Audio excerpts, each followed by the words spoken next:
بله هاوران لیاری ویلد کش کاتی که گلدکانم کرد به دراو یاریه که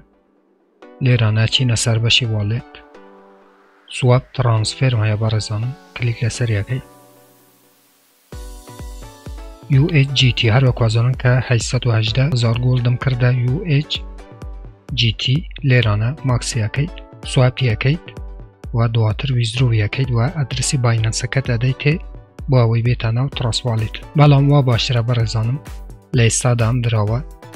لیرانه مکم با BUSDT یا خود تمام بایننس چون که او پینجا برزانم که